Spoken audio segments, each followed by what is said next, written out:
Travis Wingutso. Well, Amazon is holding at the West Valley City delivery place my mini-sized Big Turks.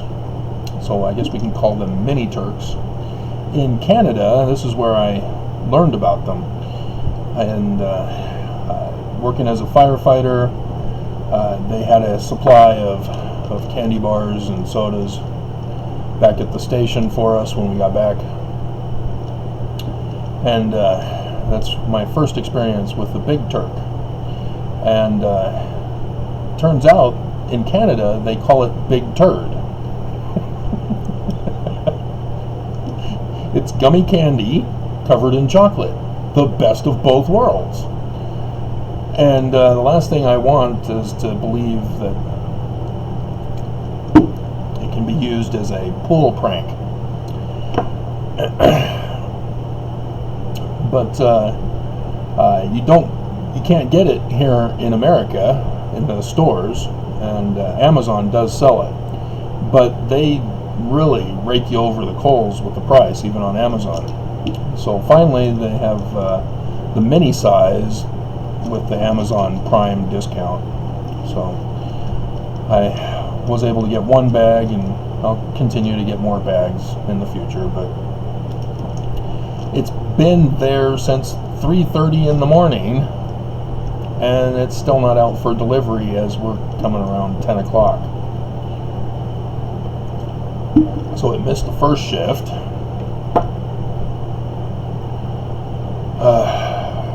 Anyway, so I get to do a video. And maybe it's because Mormons believe that I am attacking the church. No, that doesn't work either, because I'm doing my own video on my own channel. I'm not posting videos on Kwaku's channel or the church's channel, or making hate comments on the church's channel, sending the church death threats. That's Mormons doing it to me. And so that doesn't work. And if you're wondering, what are you talking about? Well, you missed the previous video I did this morning. And so let's go through debating Mormonism, because the church apologists, and now Kwaku has been elevated to an official apologist, they love to use fallacy. Their prime fallacy is ad hominem. If you don't know what an ad hominem is, it's where you call people names. You're dumb, you're stupid for believing that. Church is true. Only smart people believe in the church. You better watch your back. You're unarmed. Stay out of debating. You know, those are death threats.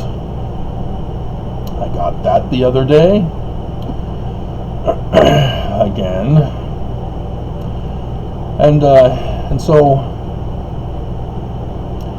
in debate, you're supposed to present a position.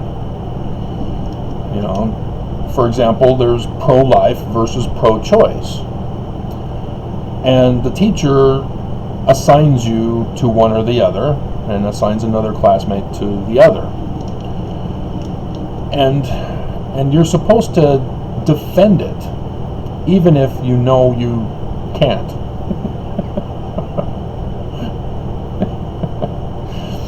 And see, for example, if I were to be placed in that situation, I couldn't do that kind of a debate, because mine would be a third option. So, no, women don't always have their own choice in the matter, nor is it a pro-life issue. There's a third situation that nobody is wanting to factor in, and purposely pitting the two, which the pro-choice versus pro-life is a consequential choice. It's after the results already happened. And so mine, the third option, is going right back to the cause. What caused the woman to get pregnant? That's what the cops and the courts and people need to determine as to whether or not an abortion is legal or not. Because in and of itself, no, nothing wrong with it. And but you got to go back to the origin. Why is the woman pregnant? What caused her pregnancy? And if it was done against her will, violating her life, liberty, and property, yeah, it's her choice to say, I don't want this baby, get it out of me.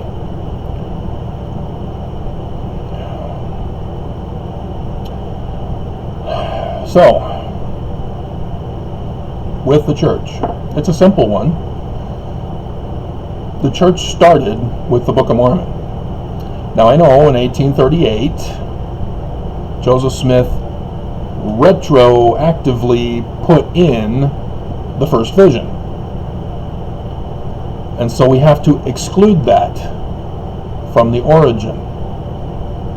The first vision cannot be included because it was put in 1838. You see how that works? You know, Mormons shouldn't fear. It's just not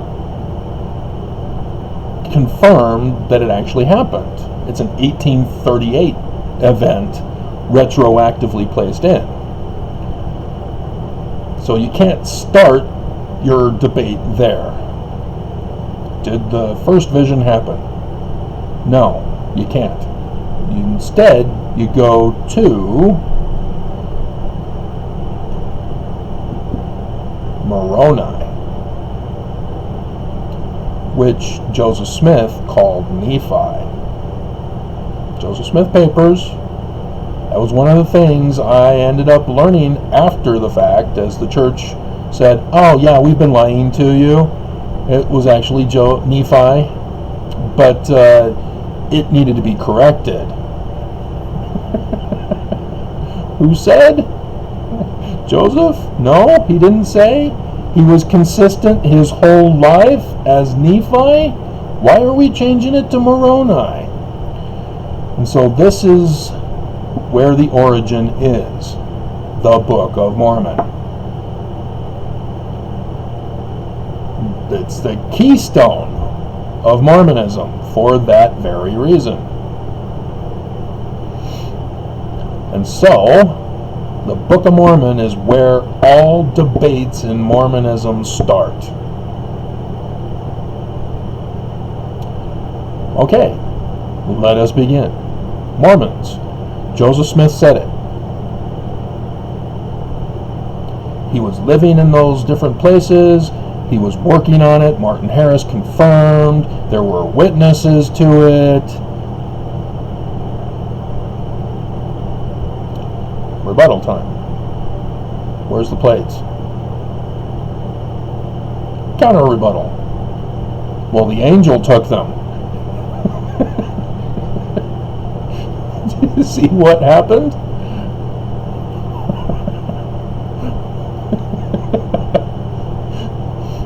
The whole church rests upon the Book of Mormon. Now, you need to then back up a little bit. Oh, wait a minute. It's the current church that is emphasizing this.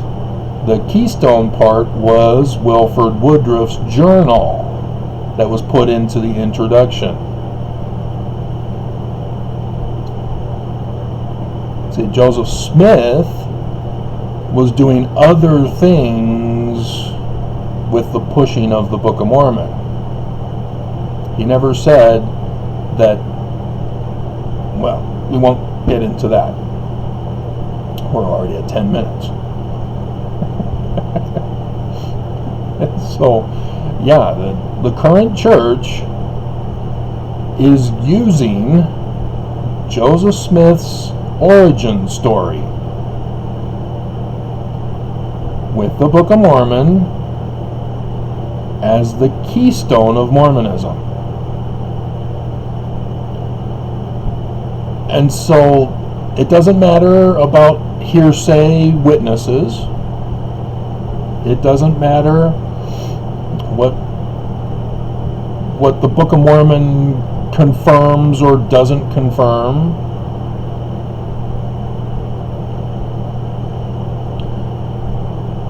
In order to validate the debate, to win the debate, you have to show the plates.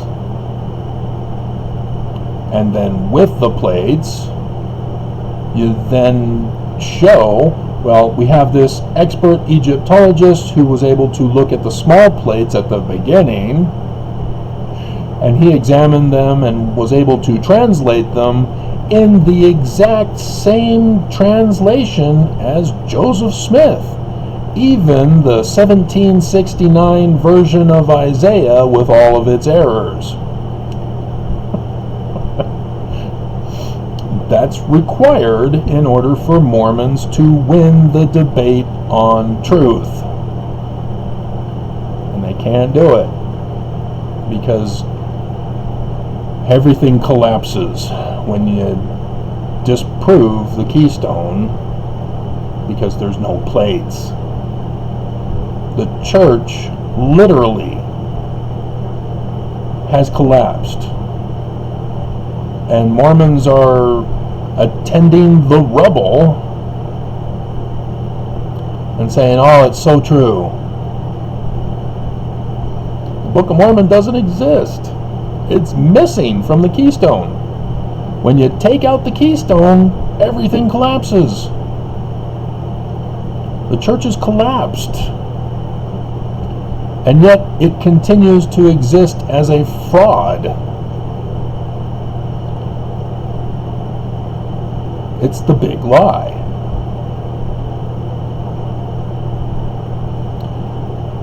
And so for me, why am I still defending Joseph Smith? You know, I still get ex-Mormons who make a comment about how they enjoyed my video and throw in, because they missed the other videos where I defend Joseph Smith, that Joseph Smith is a fraud and a con and a money digger and blah, blah, blah. You know, the regular complaints. But why am I, as I have shown the church isn't true, still defending the Smiths? It's because the foundation is not the Book of Mormon. The foundation I found out elsewhere. It's Canandaigua, New York. That is the foundation, the cornerstone of Mormonism. It was that place. I'll sneeze.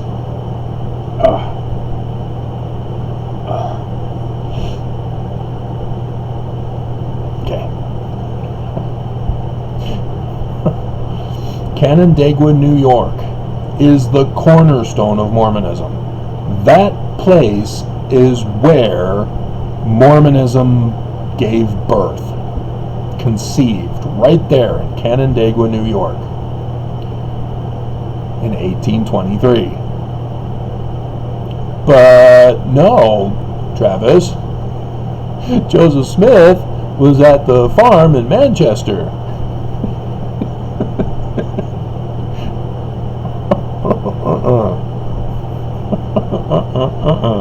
No. See, you can't use what has already been disproven. Now that I've destroyed the current church and their Keystone, all of it has to go. You've got to throw it all out, and you've got to start all over again. Rebuild church history from scratch. Don't bring the baggage in, because once you start bringing baggage in, you complicate it and you muck it up. You're going in the wrong direction, and you're going to create more problems, just like the Book of Abraham did for the church. Because Brigham Young wanted nothing to do with the Book of Abraham, didn't take it with him. It was the Richards guy, the mission president in England, who created it with the little pamphlet thing that he handed out, and then brought it with him when he decided to choose Brigham Young's organization to stay with, rather than any number of others who branched off after Joseph Smith was assassinated. And so Brigham Young had it put into a pearl of great price. And I think it was after Brigham Young. I won't go into that, not necessary. But because of including that back into Mormonism, where Brigham Young wanted nothing to do with translation. No translator. Did you listen to conference like I told you to? I even did the video, and I put up the little caption at that moment. No translator. The prophets have rejected the key of translator, the gift of translator that is required for the first president of the church. 107, 91, or is that 92? Where that part is, yeah, 92. 91 is the key of Moses, not Peter, James, and John. See what I mean? There's another one.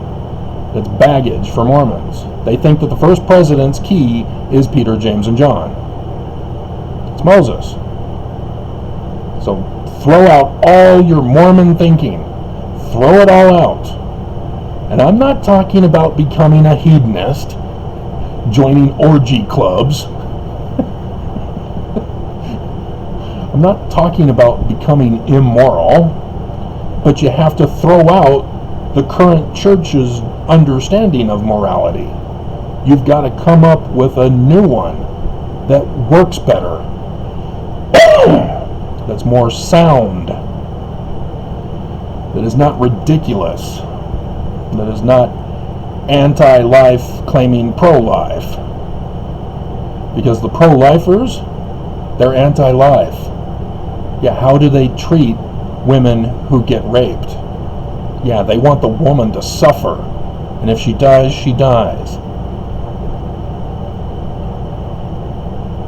They financially destroy her life, cause such severe backlash in society, all in an attempt to destroy her. So are they pro-life?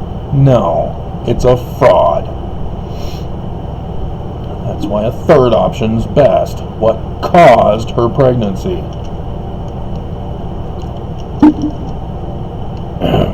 Anyway, so does that help you guys understand if Mormons are still listening? Because Mormons, as far as I can tell, just attack.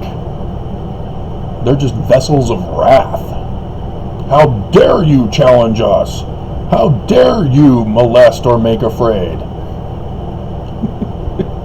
There's a reason why they do that. And I gave you the clue right there. They follow the precepts of them who they follow.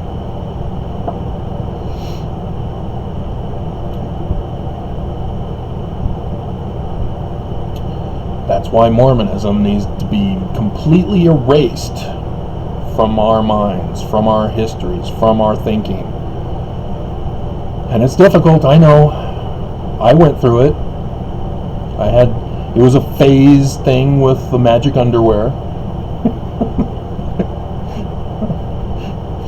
I was still wearing the magic underwear when I was saying, okay, that's it, I'm out.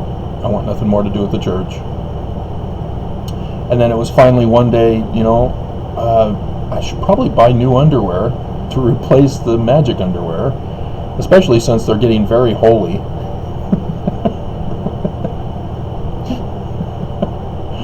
And then it began. I had bought white shirts, Hanes white shirts, to replace the magic underwear. I was still in the pattern, and had forgotten that deodorant now no longer leaves a stain on your shirts, in the armpits. I come from that generation. We are so greatly blessed with modern technology for hygiene. And women, with my favorite new commercial about always and the gush moments.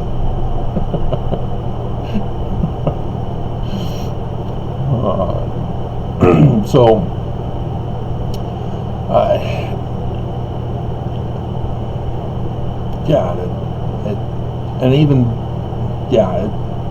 I found the other day when I was trying to unpack the bedroom because of the death threats that I've been getting here by the landlord and the property manager under orders of the church. I found a stray magic underwear pants. I went, oh, look at that. Throw that away. But yeah, you have to realize that it's superstition to believe that the magic underwear actually is a shield and a protection to you against the power of the destroyer until you have finished your work on this earth. Whoa, he knows that? See, all Mormons believe that once you leave the church, you instantly go dumb. You forget the true light and truth of the church. Shall I try another one? Let's see how well I've done after all this time. Adam, Adam, Adam, where art thou? I heard thy voice and hid myself because I was naked. Who told thee that thou wast naked? Hast thou partaken of the tree of knowledge of good and evil, of which we commanded thee not to partake? The woman thou gavest me and commanded that she should be with me, she gave me of the fruit of the tree, and I did eat. Eve, what is this thou hast done? I have been giving, the serpent beguiled me, and I did eat. Lucifer, what hast thou been doing here? I have been doing that which has been done on other worlds. What is that? I have been giving some of the fruit of the tree of knowledge of good and evil to them. Lucifer, because thou hast done this, thou shalt be cursed above all the beasts of the field. Upon thy belly shalt thou go, and dust thou shalt eat all the days of thy life. If thou cursest me for doing the same thing which has been done on other worlds, I shall take the spirits that follow me, and they shall possess the bodies thou createst for Adam and Eve. I shall place enmity between thee and the seed of the woman. Thou mayest have power to bruise his heel, but he shall have power to crush thy head. Then with that enmity I will take the treasures of the earth, and with gold and silver I will buy up armies and navies, false priests who oppress, and tyrants who destroy, and reign with blood and horror on this earth. Depart. Slam! If you get the Salt Lake Temple live version, which is no longer going to happen.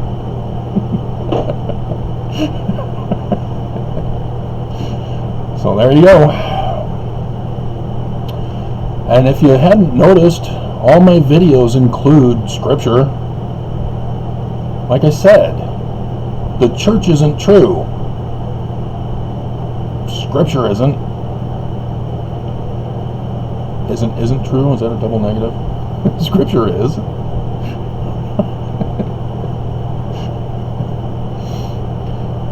But you notice that Article of Faith number 8 also applies, as I've been correcting the Bible for you guys.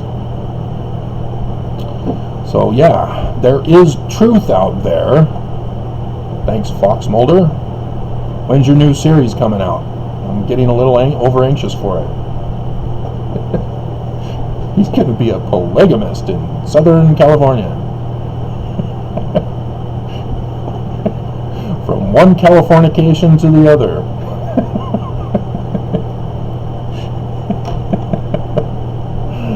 So, yeah, you just have to know how to look for it.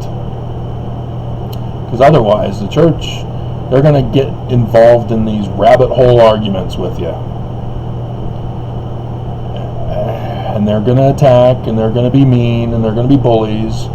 I saw a video by Kwaku where they had 3 black people who, the one in the middle was superhuman.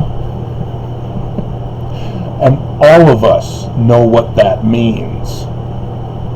Kwaku brought the big guy to the fight. We all know exactly what that meant. That's what you do when you can't use your mind to win a debate. You bring in the big guy.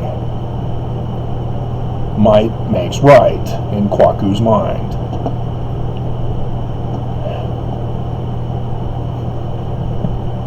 And you notice that when something that they were, some video guy that they were using, you know, when he would say something, the big guy in the middle,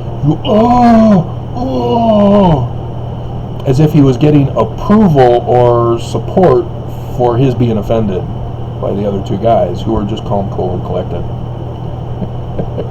Occasionally would laugh. Then they'd talk about the history of racism in the church in America, blah, blah, blah. No, wrong argument. Go to the core. Go to the source. Church is racist. Kwaku, your buddy, is betraying you, using you to make the church think that, or make the church appear as if it's not racist. Again, wrong. That's a fallacious argument. But they don't care to learn fallacy, or they know it, and they're purposely violating it in their debates. So, alright, that's it. So, more thumbs down.